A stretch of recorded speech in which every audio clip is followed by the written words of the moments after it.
जैसा कि हम केमिस्ट्री में chapter number first solid state को पढ़ रहे थे, तो उसी चैप्टर को कंटिन्यू करते हैं। जो इससे पिछली वीडियो थी मैंने जो पहले इस पर आ चुकी है, उसमें हम लोगों ने क्रिस्टलीय और अक्रिस्टलीय ठोस के बारे में पढ़ लिया था।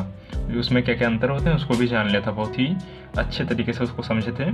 अब उसमें एक उसी के बाद से अब स्टार्ट करते हैं क्रिस्टलीय और अक्रिस्टलीय के बाद। तो एक छोटा सा नोट है, तो उसको भी एक बार ध्यान से देख लीजिए, बस समझने के लिए है, कोई इसका खास इस्तेमाल तो है नहीं, पर समझ लीजिए।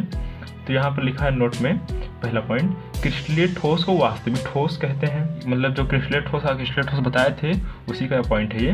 क्रिस्टलीय ठोस को वास्तविक ठोस कहते हैं, जबकि अक्रिस्टलीय ठोस को आभासी ठोस अथवा अतिशीतित द्रव भी कहते हैं। बस इसको ध्यान रखिएगा कि क्रिस्टलीय ठोस को क्या कहते हैं, अक्रिस्टलीय ठोस को क्या कहते हैं।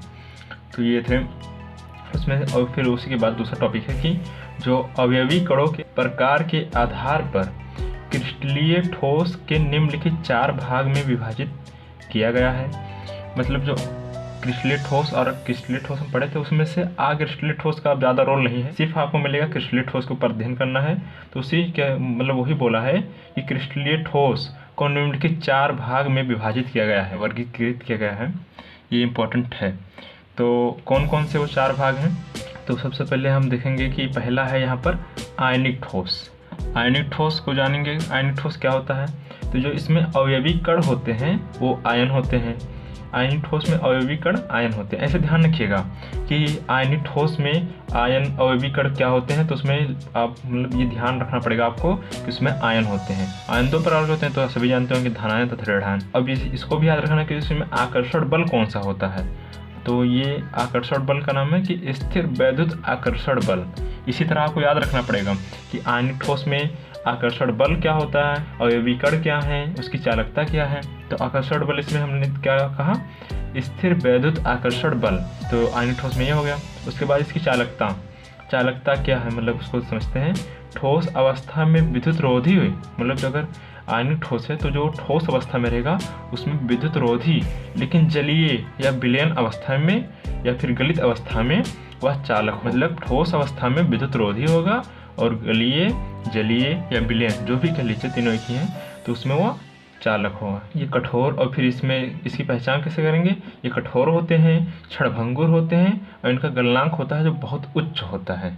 एग्जाम्पल के तौर पर जैसे NaCl, CaCO3, CaF2। बस आपको इतना ही याद रखना है, पर हाँ ये ज़रूरी हो जाता है कि इसको अच्छे से याद होना चाहिए। दूसरा टॉपिक है कि धात्विक ठोस। धात्विक ठोस में अवयवी कण क्या है? धातु परमाणु। अवयवी कण क्या है? धातु परमाणु। और आकर्षण बल धात्विक बंध। आकर्षण बल धात्विक बंध। फिर चालकता क्या है इसमें? ठोस एवं गलित दोनों अवस्था में चालक होते हैं। ये धात्विक ठोस कैसे होते हैं? ठोस एवं गलित दोनों अवस्था में चालक होते हैं। इनकी पहचान, ये कठोर होते हैं, तन्य होते हैं, इनका भी गलनांक उच्च होता है। तो और एग्जाम्पल के तौर पे आप ये याद रख लिख सकते हैं, Fe, Au, Ag, Na। फिर इसमें तीसरा पॉइंट है, ये देखिए तीसरा पॉइंट है कि सहसंयोजक बंध, या फिर इसी को नेटवर्क बंध भी कहते हैं। सहसंयोजक बंध या फिर नेटवर्क बंध। तो इसमें अवयवी कण क्या होते हैं? परमाणु होते हैं। अवयवी कण परमाणु होते हैं। आकर्षण बल सहसंयोजक बंध लगता है इसमें। आकर्षण बल ये कुचालक होते हैं। इनकी चालकता कैसी होती है? हमेशा कुचालक, चाहे गलित अवस्था चाहे ठोस अवस्था, ये कुचालक ही रहेंगे। इनकी पहचान, कठोर होते हैं, इनका भी गलनांक उच्च होता है। फॉर एग्जाम्पल जैसे हीरा, यसाइसिक, सिक, फिर इसको सिक कहते हैं, मतलब इसका एग्जैक्टली नाम नहीं याद आ रहा पूरा, पर अभी यसाइसिक ये आप पीरियोडिक टेबल में जान जाएंगे। और फिर ग्रेफाइट, ये ग्रेफाइट चालक भी होता है और नर्म भी, लेकिन ये अपवाद है। मतलब ये है तो सहसंयोजक बंध का, पर ये अपवाद है, मतलब इसमें चालकता भी होती है, लेकिन ये आता है सहसंयोजक बंध में। तो ये वाला, ये अपवाद वाला जरूरी है। फिर चौथा पॉइंट हो जाता है इसमें आणविक ठोस। आणविक ठोस का अवयवी कण क्या होते हैं? अणु। आणविक ठोस के अवयवी कण होते हैं अणु। ये 3 प्रकार के होते हैं। आणविक ठोस जो होता है वो 3 प्रकार के होते हैं। पहला है कि अध्रुवीय ठोस। अध्रुवीय ठोस में, अब जैसे इसमें जाने थे उसमें ही आणविक ठोस के अंदर 3 प्रकार होते हैं। कौन कौन से? पहला है अध्रुवीय ठोस। अध्रुवीय ठोस के अवयवी कण होते हैं अणु, आकर्षण बल, लंडन फोर्स, चालकता कुचालक और ये निम्न गलनांक होता है इनका। एग्जाम्पल के पे H2N2CO।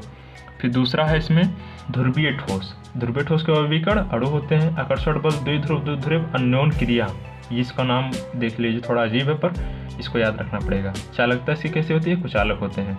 Example HCl H2S PH3। फिर तीसरा है इसमें जो है हाइड्रोजन आबंधित ठोस। अविकर्ण होते हैं इसके अणु। आकर्षण बल, इसमें हाइड्रोजन बॉन्ड लगता है यानी हाइड्रोजन बंध, और इसकी चालकता भी कुचालक होते हैं। मतलब इसमें आणविक ठोस वाले में जो तीनों प्रकार हैं उसमें चालकता तीनों में कुचालक होते हैं, बस आकर्षण बल अलग है और अविकर्ण भी सेम होते हैं। इसमें भी अणु, इसमें भी अणु और अध्रुवीय ठोस में भी अणु। इसके एग्जाम्पल हैं H2O NH3 और HF। तो बस यही था छोटा सा वीडियो। उसके बाद अब इसके आगे भी कंटिन्यू करेंगे, लेकिन वो दूसरे वीडियो में, वीडियो बहुत लंबी हो जाएगी। तो मिलेंगे किसी और वीडियो में, तब तक के लिए जय हिंद।